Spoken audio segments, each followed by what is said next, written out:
I was alone in the hospital with my husband during his final days. Other rooms were filled with families. Ours was silent. No one came. When the doctor confirmed his passing, he handed me the farewell letter. Open the safe. It'll all make sense. I'm glad to have you here.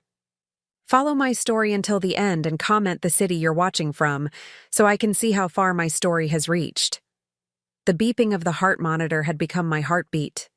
For 7 days, I sat in that uncomfortable vinyl chair beside Carlton's hospital bed, watching his chest rise and fall with mechanical precision. Room 314 had become my world, and it was the loneliest place on earth. Down the hall, Room 312 was a constant parade of visitors. I could hear children's laughter mixing with adult conversations, the rustle of flower arrangements being moved around, chairs scraping as people made room for more family members. Yesterday, I counted 12 people crammed into that room, celebrating because their patriarch had opened his eyes for the first time in a week. Our room stayed silent, except for the machines keeping my husband alive. I'm Everly, and I'm 69 years old. Carlton is 71, though the man lying before me looks ancient, his once strong hands now translucent and fragile.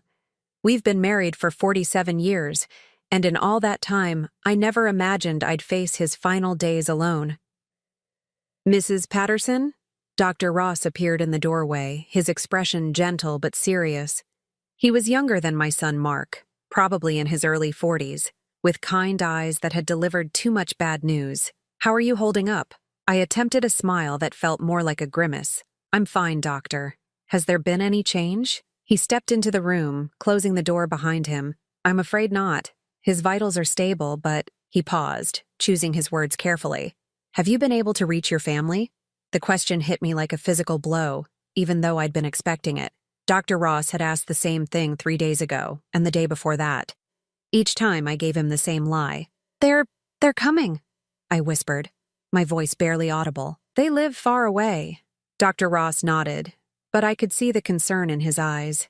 He'd been Carlton's primary physician for 2 weeks now, since the stroke brought us rushing to the emergency room.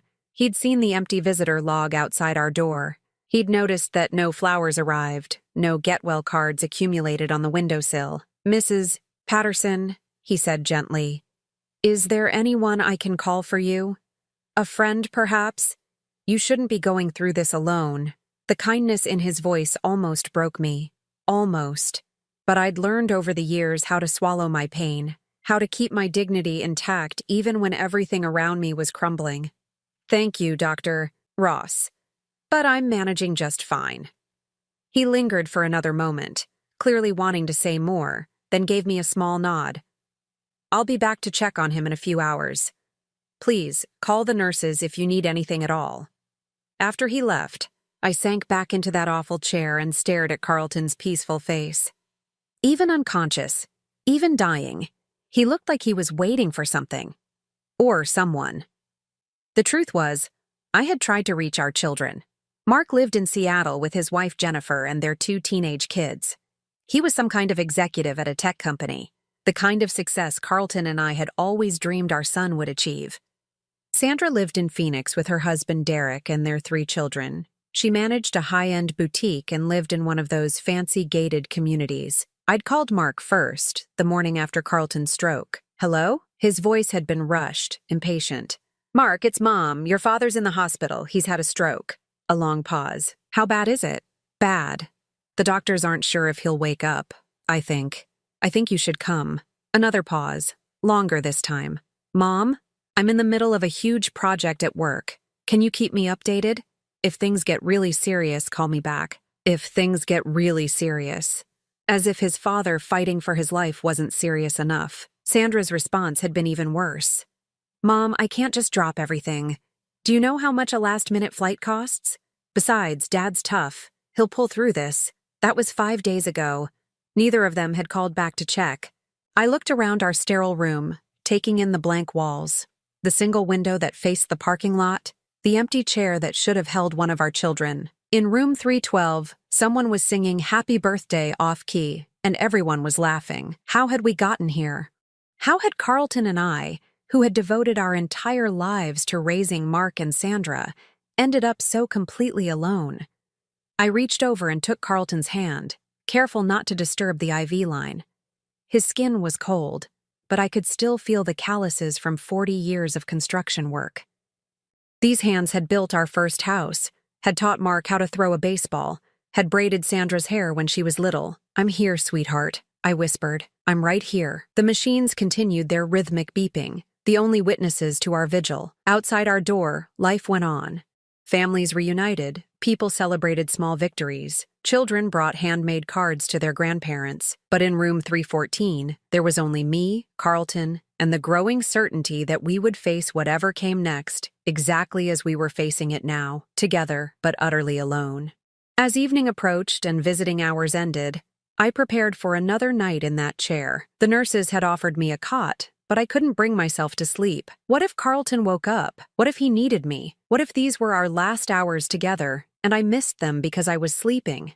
So I stayed awake, holding his hand, and tried not to think about the empty chairs that surrounded us. As I sat in that hospital chair, watching Carlton's chest rise and fall, my mind drifted back to the moment everything changed. It was 11 years ago, and Carlton had just turned 60.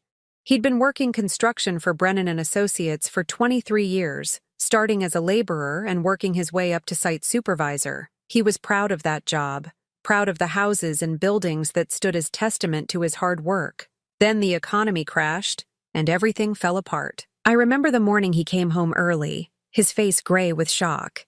He'd been laid off, along with half the crew. At 60, with a bad back and hands worn down by decades of manual labor, Carlton suddenly found himself competing for jobs with men half his age. "It's temporary," he kept saying those first few weeks. "Construction always bounces back." But months passed, and the callbacks never came.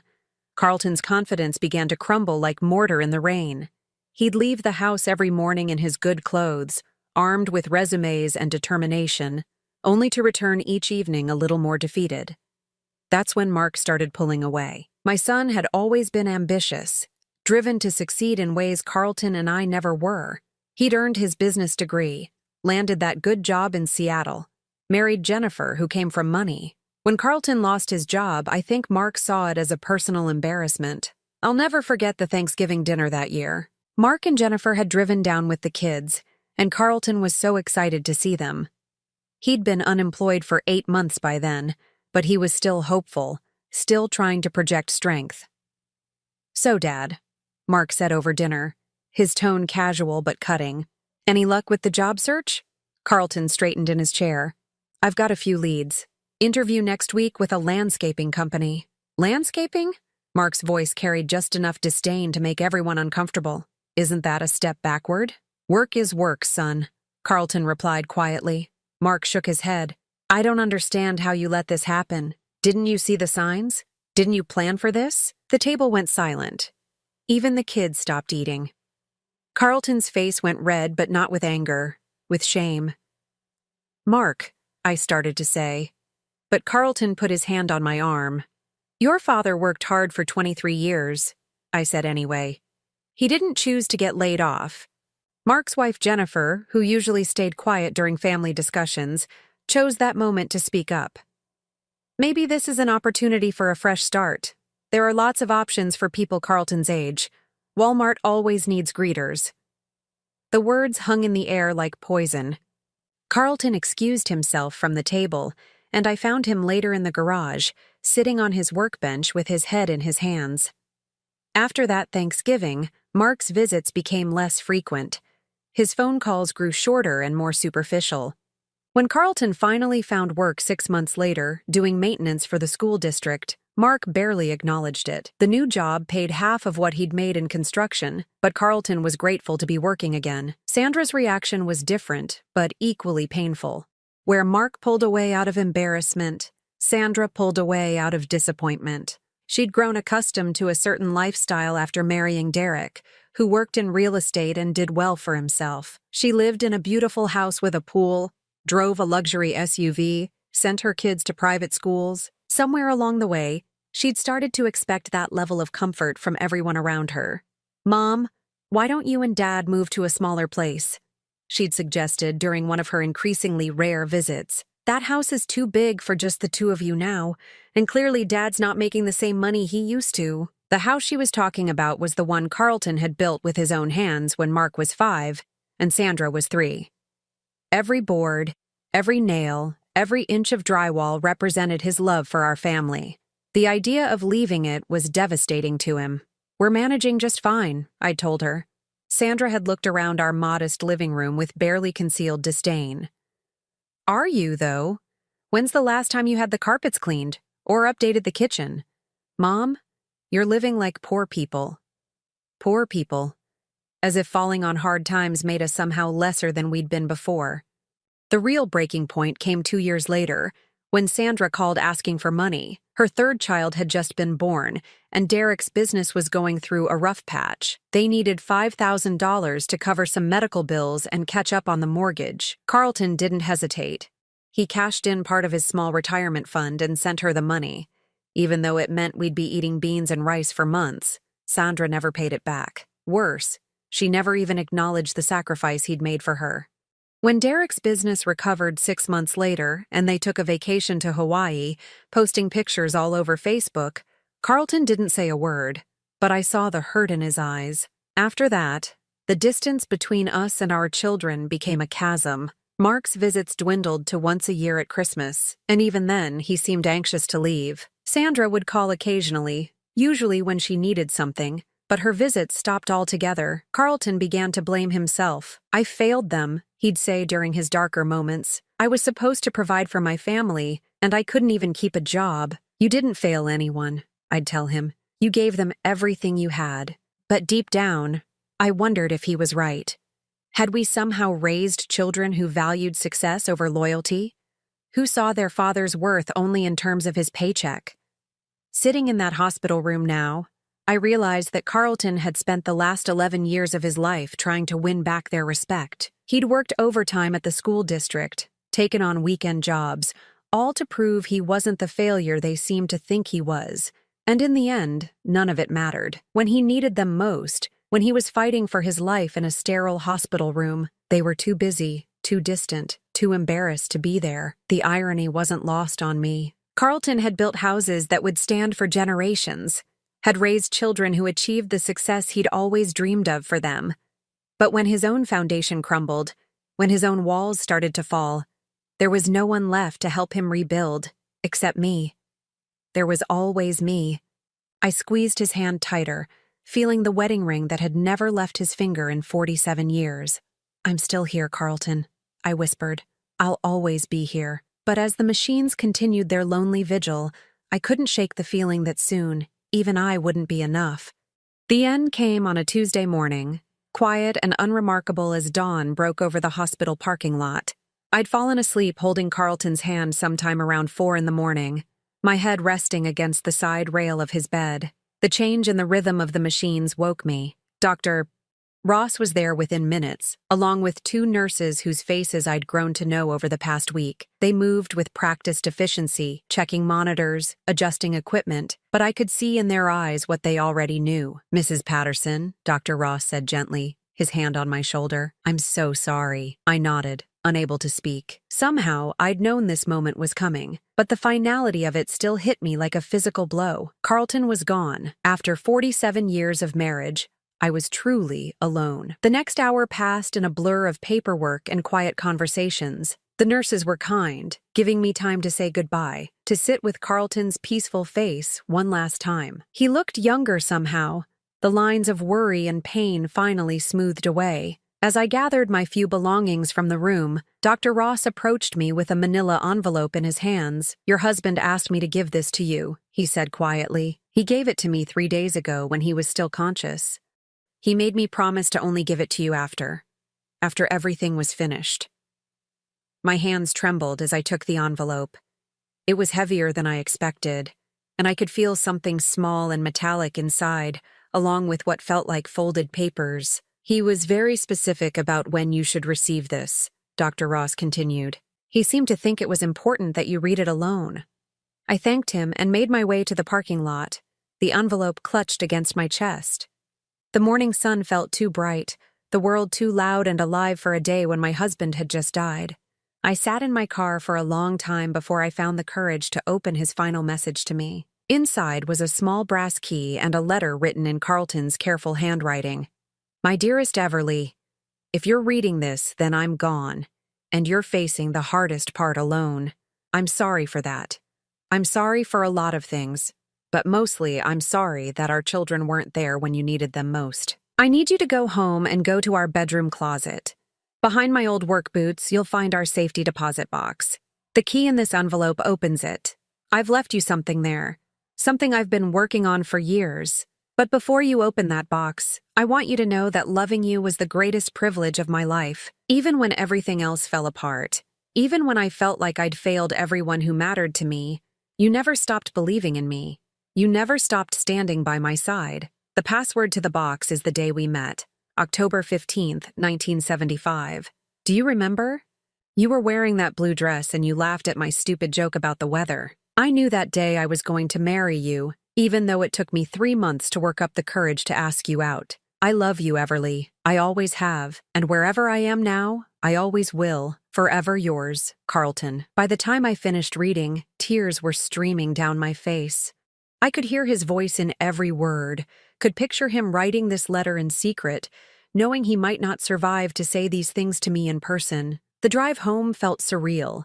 Everything looked the same streets, the same houses, the same oak tree in our front yard that Carlton had planted when Mark was born. But nothing would ever be the same again. Our house felt impossibly empty. 47 years of shared life echoed in every room, but now it was just echoes. I made myself a cup of coffee with shaking hands and sat at our kitchen table, staring at the brass key. When I finally found the courage to go to our bedroom, I discovered that Carlton had been more secretive than I'd realized. Behind his old work boots, exactly where he'd said, was a small fireproof safe I'd never seen before. The digital lock blinked patiently, waiting for the date that had changed both our lives. 101575. The lock clicked open. Inside was more money than I'd expected. Several $1,000s in cash, along with my grandmother's pearl necklace that I thought had been lost years ago, and a few other pieces of jewelry I hadn't seen since we'd hidden them away for safekeeping. But what took my breath away was the leather-bound journal sitting on top of everything else. My name was written on the cover in Carlton's handwriting, and underneath it, what they never knew. With trembling fingers, I opened to the first page. January 3rd, 2013, Mark's birthday.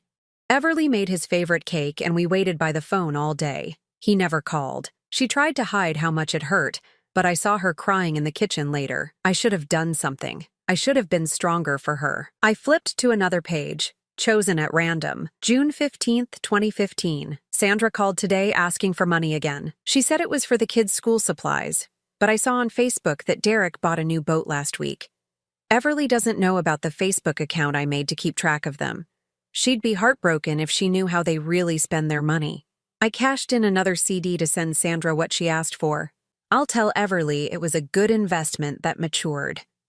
Page after page, year after year, Carlton had documented every slight, every missed holiday, every unreturned phone call. But more than that, he'd recorded every sacrifice he'd made to try to bridge the gap between us and our children. November 24th, 2016, Thanksgiving.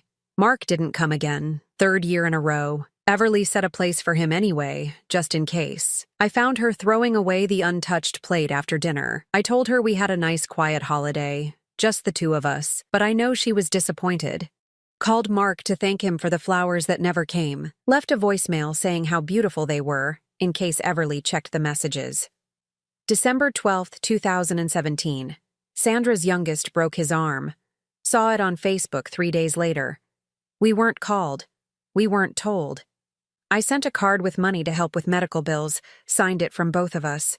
Everly still doesn't know her grandson was hurt. The deeper I read, the more I understood. Carlton hadn't just been documenting our children's neglect. He'd been actively trying to shield me from the worst of it. He'd been sending cards and gifts that I thought were from both of us, making excuses for their absence, creating a buffer between their indifference and my breaking heart. March 8th, 2019, Mother's Day is coming up. Everly has been cleaning the house all week, hoping one of them will visit. I can't bear to watch her disappointment again. Ordered flowers to be delivered, signed the card, love, Sandra and the kids. Also bought a nice bottle of wine and told Everly it was from Mark.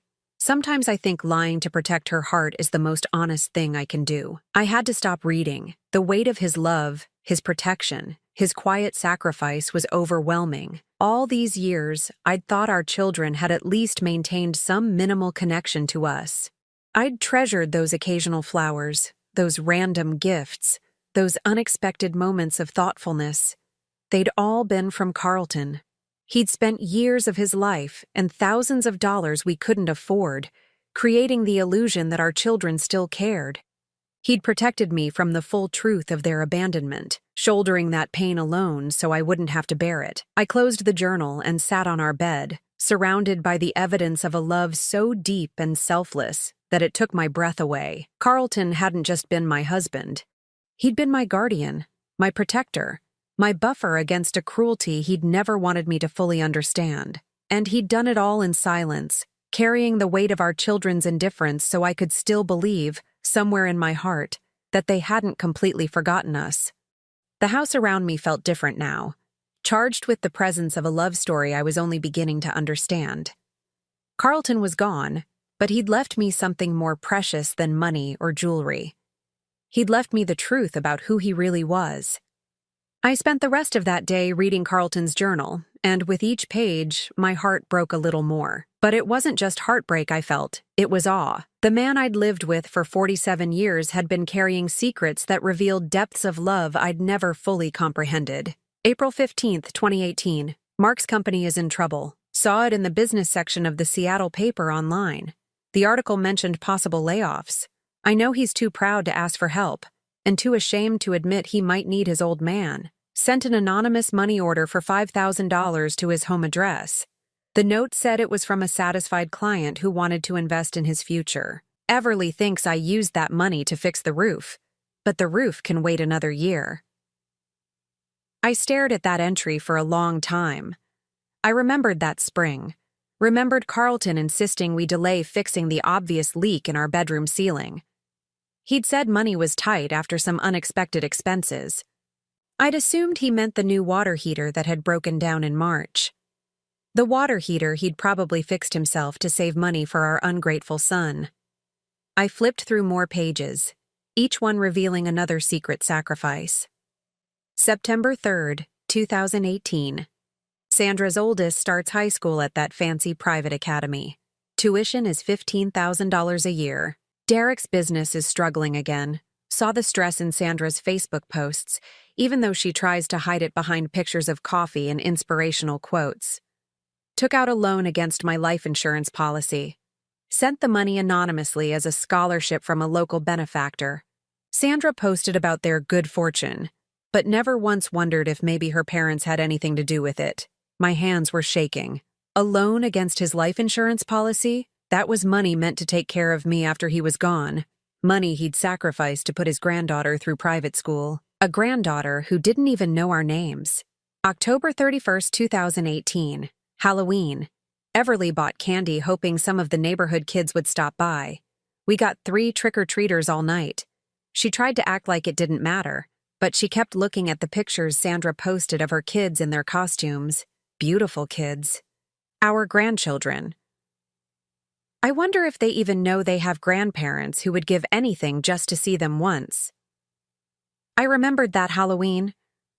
I'd bought way too much candy, secretly hoping Sandra might bring the kids by for a quick visit. Carlton had sat with me on the front porch for hours, both of us pretending we were just enjoying the cool October evening. December 20th, 2019. Mark's son got accepted to Stanford. Saw Jennifer post about it on Facebook. The boy doesn't even know we exist, but I'm proud of him anyway. College costs a fortune these days. Started selling my old tools piece by piece. Told Everly I was cleaning out the garage, but really I'm building another college fund. Anonymous, of course. Someday I hope that boy knows his grandfather believed in him, even if he never got the chance to tell him so. I had to put the journal down and walk away. Carlton's tools had been his pride and joy, collected over decades of careful saving and thoughtful purchases. Each one had a story, a job it had helped him complete, a memory attached to it.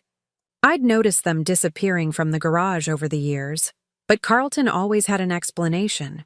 Lent to a neighbor, donated to a young man starting out in construction, sold because he didn't need them anymore.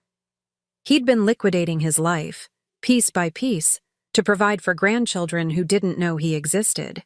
I made myself a cup of tea and returned to the journal, though reading it felt like examining my own heart under a microscope. March 15th, 2020. Pandemic started. Everyone's scared, everyone's isolated. Called Mark to check if his family was okay. He answered like I was a telemarketer trying to sell him something. "We're fine, Dad. I can't talk right now." 30-second conversation. I worry about them, even though they never worry about us. Everly doesn't know how many times I call them. She'd be hurt if she knew how often they don't answer.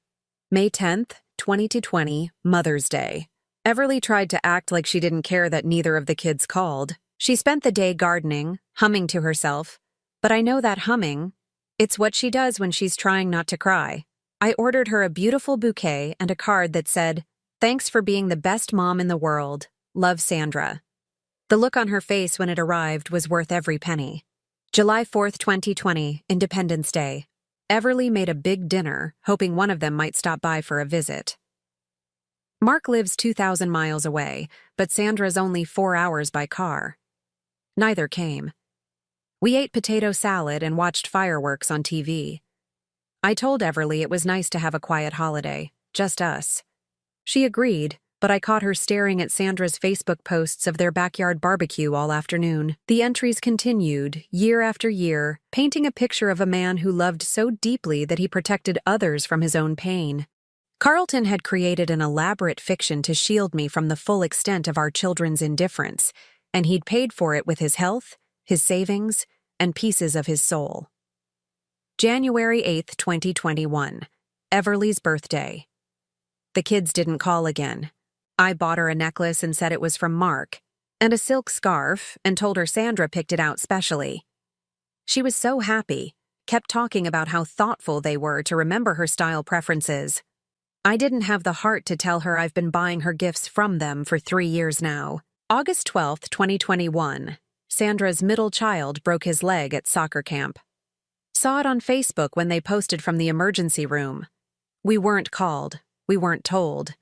I sent a care package with games and books and snacks. Signed it, "From your grandparents who love you."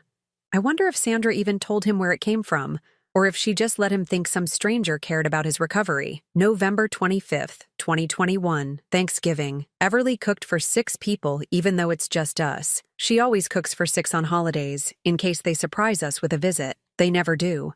We'll be eating leftovers for a week, but I'll never tell her to cook less. Hope is sometimes all we have. I found myself crying again, but this time the tears weren't just for grief. They were for gratitude, for the overwhelming realization that I'd been loved more deeply and completely than I'd ever understood. Carlton hadn't just been my husband.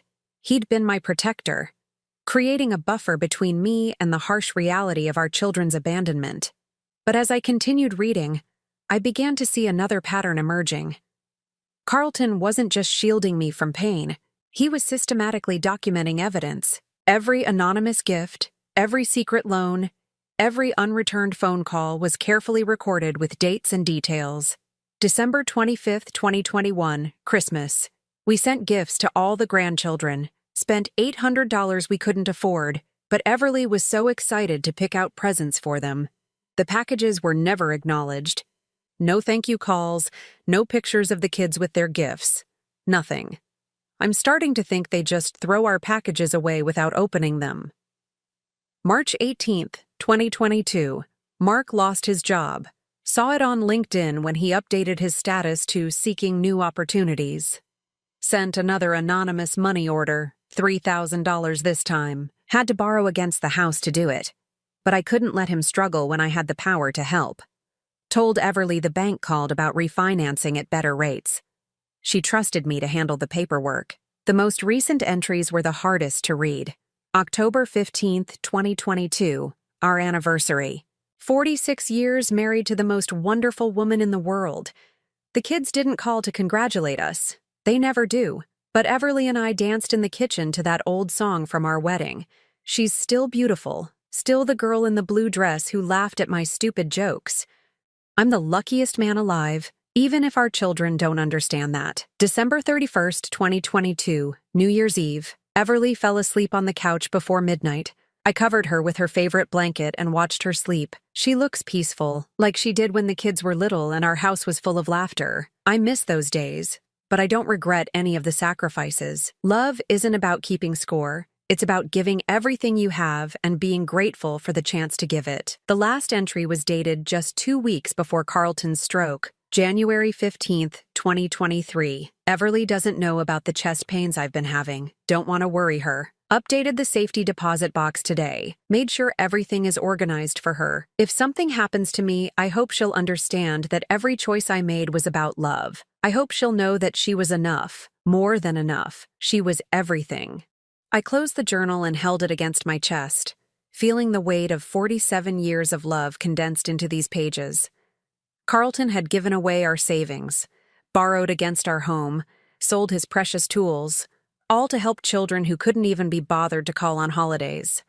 But he'd also given me something priceless. He'd allowed me to believe, for all these years, that our children still had hearts, that somewhere beneath their busy lives and misplaced priorities, they still remembered to love us. The truth was devastating and beautiful at the same time.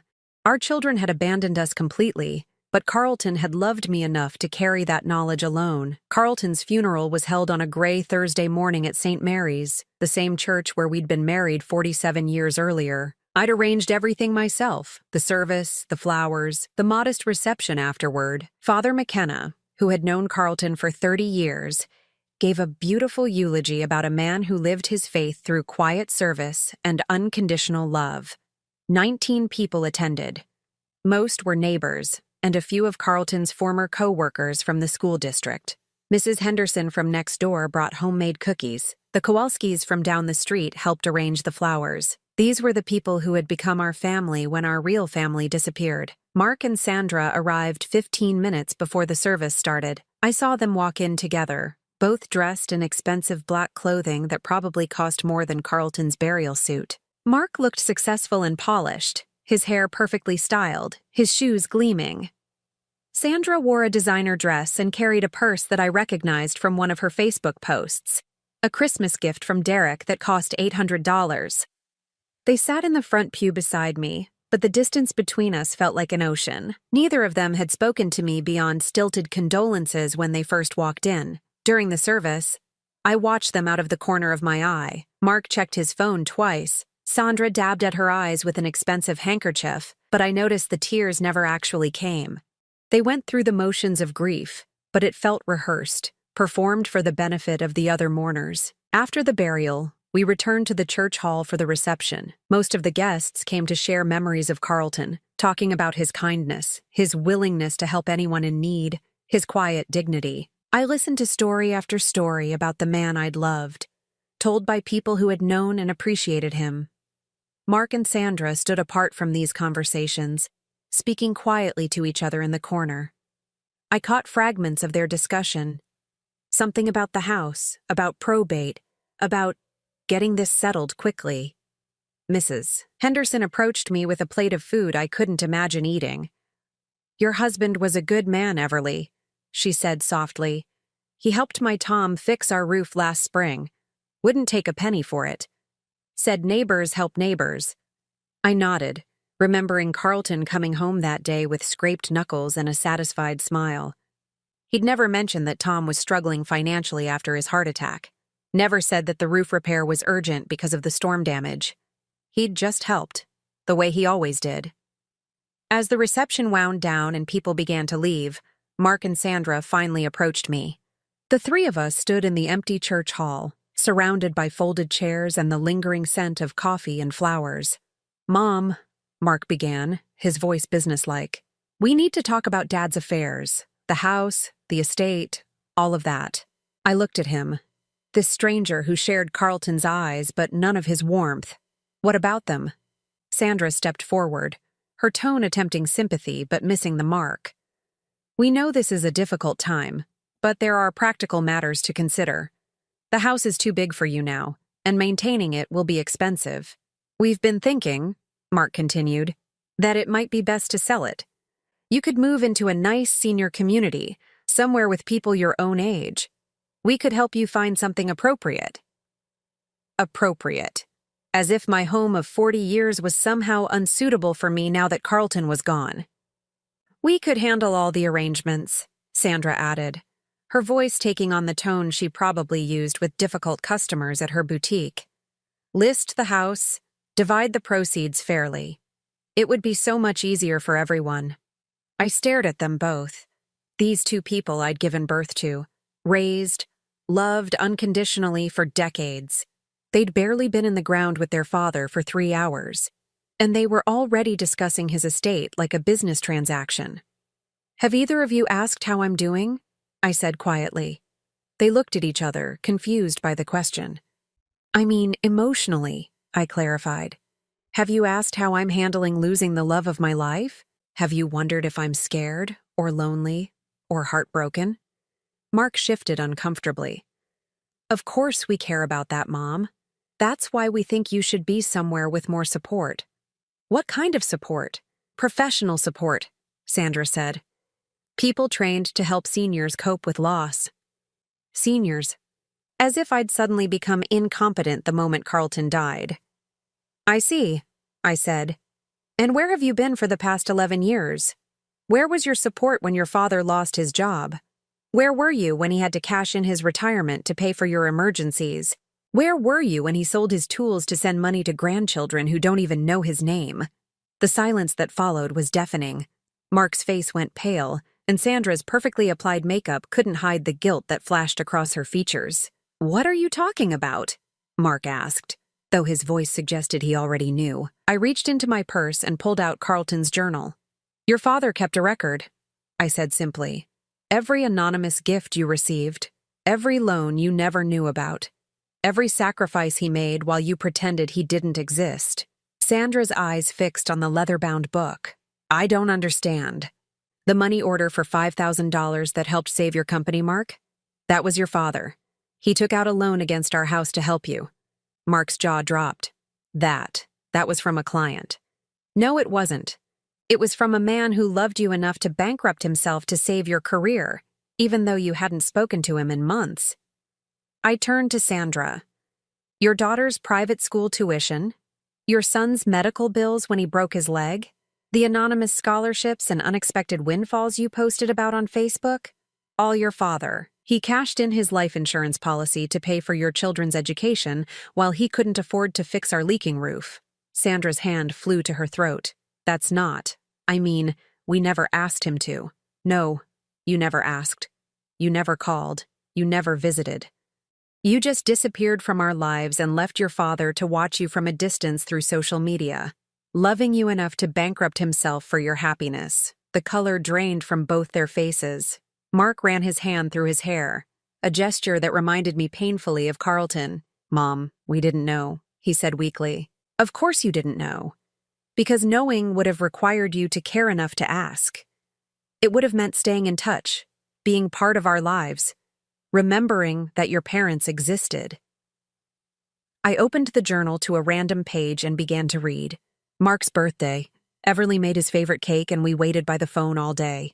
He never called. She tried to hide how much it hurt, but I saw her crying in the kitchen later. Sandra's perfectly controlled composure began to crack. We were busy, Mom. We had our own families to take care of. Too busy for a phone call? Too busy to acknowledge the gifts we sent your children? Too busy to visit when your father was dying in the hospital? We didn't know he was that sick, Mark protested. I called you both. I told you he'd had a stroke. I told you he might not wake up. You said you'd call back if things got really serious. The words hung in the air like an accusation. Because that's exactly what they were. Your father spent the last 11 years of his life trying to prove he was still worthy of your love, I continued. He gave you everything he had, and more than he could afford. He protected me from knowing how completely you'd abandoned us. He died believing that somehow, someday, you might remember that he existed. I closed the journal and looked at my children. These successful, wealthy strangers who had once been the center of my universe. And now you want to sell his house, I said. The house he built with his own hands. The house he worked 3 jobs to keep when you were growing up. You want to put me in a facility and divide the proceeds fairly. Neither of them could meet my eyes. Tell me, I said, my voice gaining strength. What exactly would be fair about that? Fair would have been visiting your father while he was alive. Fair would have been calling on his birthday, or Christmas, or just to say hello. Fair would have been acknowledging the grandfather who loved your children enough to sacrifice everything for them. Mark finally spoke, his voice barely a whisper. We made mistakes, Mom. We can do better now. I looked at him, this middle-aged man who still somehow thought he could charm his way out of consequences.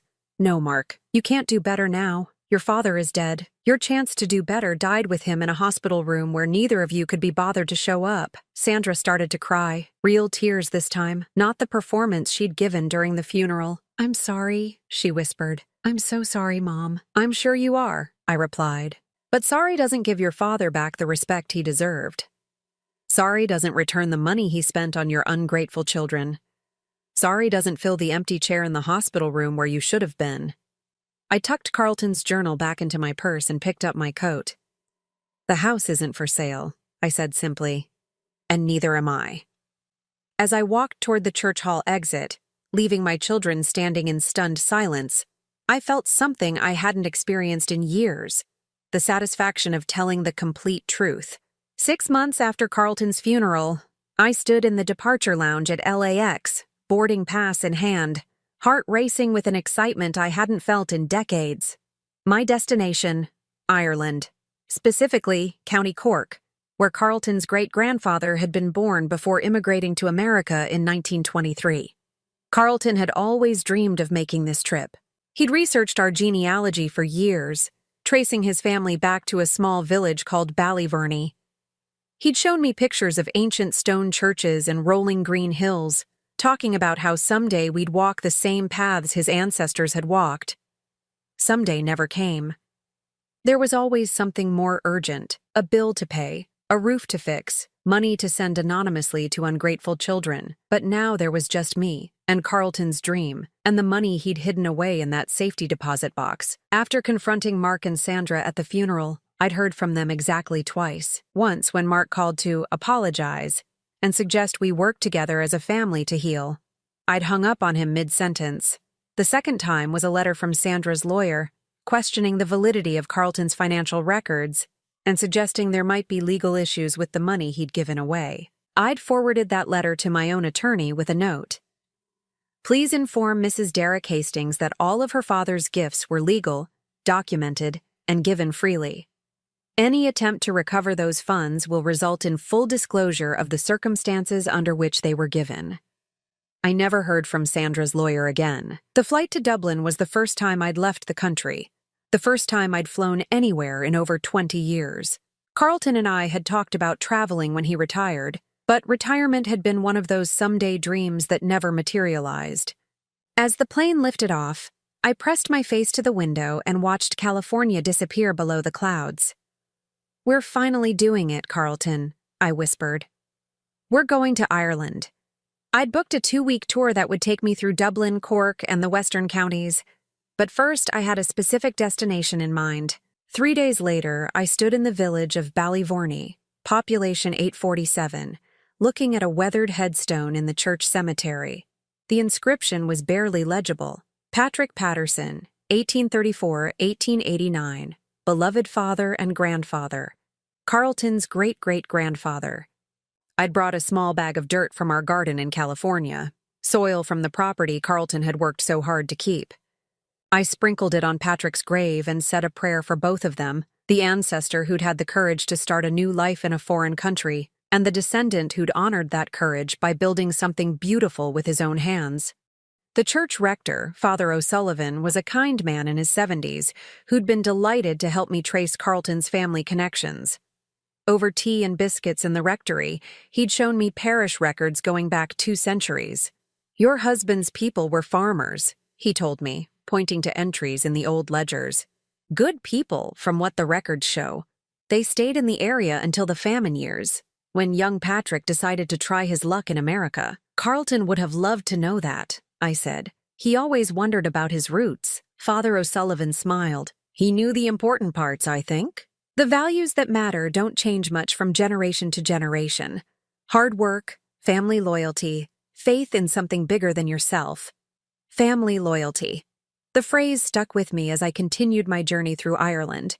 Everywhere I went, I saw evidence of it. Families gathered in pubs, multiple generations living in close proximity, adult children caring for aging parents. It made me think about how different things might have been if Mark and Sandra had inherited more than just Carlton's eye color. In Galway, I met an elderly woman named Bridget, who ran a small bed and breakfast. She was my age, a widow who'd lost her husband 2 years earlier. Over breakfast one morning, she asked about my family. I have 2 children, I found myself saying, but they're very busy with their own lives. Bridget nodded knowingly. Mine too, love, but they come around when they can. Family is everything, isn't it? I smiled and agreed, not having the heart to tell her that some families aren't worth having. That afternoon, I called my travel agent and extended my trip by another week. Then I called Mrs. Henderson, my neighbor, who'd been checking on my house. Everly, how's Ireland treating you? It's beautiful, Margaret. Everything Carlton said it would be. I'm thinking of staying a bit longer. Good for you. You take all the time you need. The house is fine, and that nice Mr. Kowalski has been keeping an eye on the yard. After I hung up, I realized something remarkable. I wasn't homesick. For the first time in my adult life, I was somewhere Carlton and I had never been together, and instead of feeling his absence, I felt his presence. It was as if he was finally free to travel with me, unburdened by the weight of providing for children who didn't appreciate his sacrifices. In the cliffs of Moher, I stood at the edge of the world and let the Atlantic wind whip my hair around my face.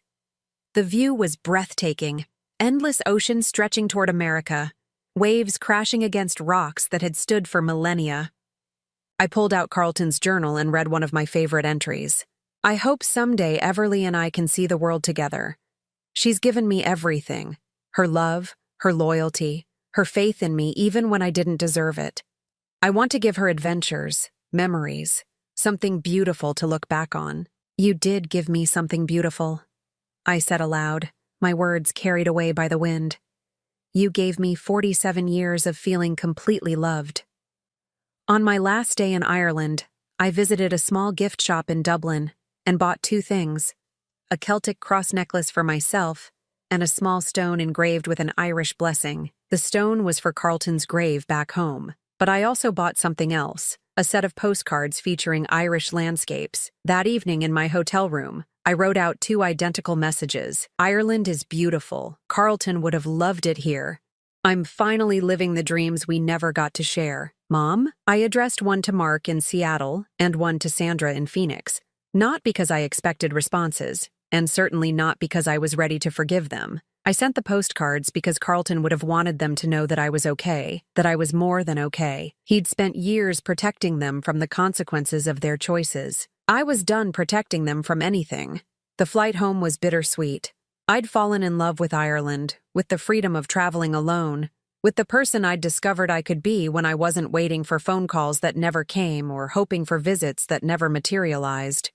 But I was also eager to get back to the house Carlton had built, to the garden where I'd scattered dirt from Patrick Patterson's grave, to the quiet life I was learning to embrace. Mrs. Henderson met me at the airport with tears in her eyes and a bouquet of flowers from my own garden. You look wonderful, Everly. Different somehow. She was right. I did feel different. I felt like a woman who'd finally stopped apologizing for existing, stopped making herself smaller to accommodate people who didn't care if she existed at all. Back home, I planted the flowers I'd brought from Ireland in Carlton's memory garden, a corner of our backyard where I'd created a small memorial. The Irish soil mixed with California earth seemed symbolic somehow, a blending of dreams and reality, of past and future. That evening, I found 2 messages on my answering machine. One from Mark, awkward and stilted. Mom, got your postcard. Glad you're traveling. Call me when you get back. The other from Sandra, slightly warmer but equally hollow. Ireland looks beautiful, Mom. Hope you had a good time. We should talk soon.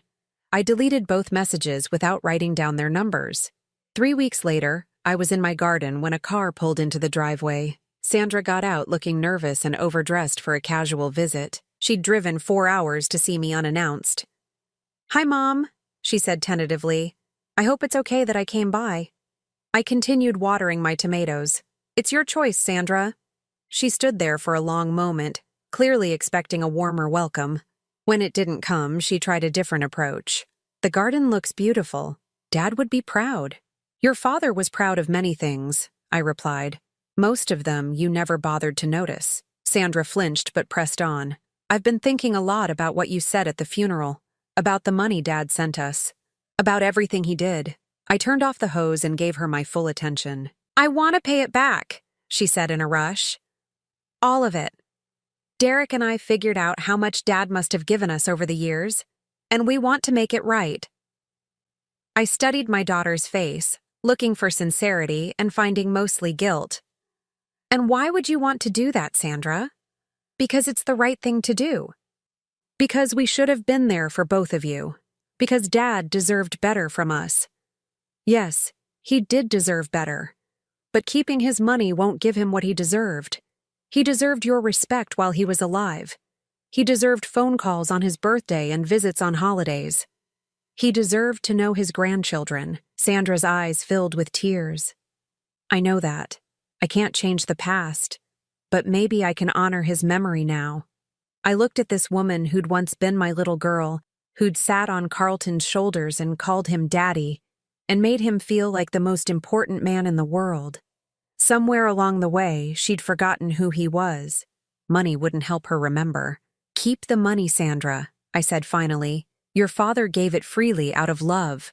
Returning it now would be an insult to that love." Her face crumpled. "Then what can I do? How do I make this right?" "You can't," I said simply. "Some things can't be fixed, only learned from." I started to walk toward the house, then paused. "But if you want to honor your father's memory, stop trying to ease your guilt and start being the person he believed you could be. Be a better mother to your children than you were a daughter to him." Sandra was still standing in my driveway when I closed the front door. That night, I sat on Carlton's side of the bed and opened his journal to the last entry he'd ever written. "If something happens to me, I hope she'll understand that every choice I made was about love." I understood now. Carlton's love hadn't been about enabling our children's selfishness or protecting them from consequences. It had been about protecting me from the full weight of their indifference, about allowing me to maintain hope even when hope was foolish. His greatest gift wasn't the money he'd hidden in the safety deposit box, or even the truth he'd documented in his journal. His greatest gift was showing me that love doesn't require reciprocation to be worthwhile. It only requires a heart big enough to give it freely. I closed the journal and looked around our bedroom, the room we'd shared for 40 years, the space where Carlton had written these entries late at night while I slept beside him, unaware of the burden he was carrying. Tomorrow, I'd call the travel agent and book another trip. Maybe Scotland this time, or perhaps Wales. Carlton had always wanted to see the Welsh countryside where his mother's family had originated. I had years of delayed dreams to fulfill, and a lifetime of love to honor. Not the love I'd wasted on ungrateful children, but the love I'd shared with a man who'd known my worth even when I'd forgotten it myself. For the first time since Carlton's death, I fell asleep peacefully, knowing that his true legacy wasn't what he'd left behind, but what he'd taught me about the courage to live fully, love deeply, and dream boldly, even when you have to do it alone. Now, I'm curious about you who listened to my story. What would you do if you were in my place? Have you ever been through something similar? Comment below. And meanwhile, I'm leaving on the final screen 2 other stories that are channel favorites, and they will definitely surprise you. Thank you for watching until here.